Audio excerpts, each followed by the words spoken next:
तर शेतकरी कर्जमाफीवरून खासदार सुप्रिया सुळे यांनी सरकारवर टीका केली आहे।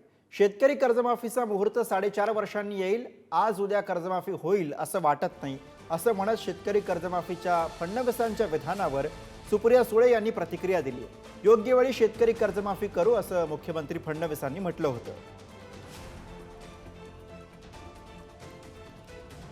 मी या संदर्भात अतिशय सविस्तर सांगितलेलं आहे।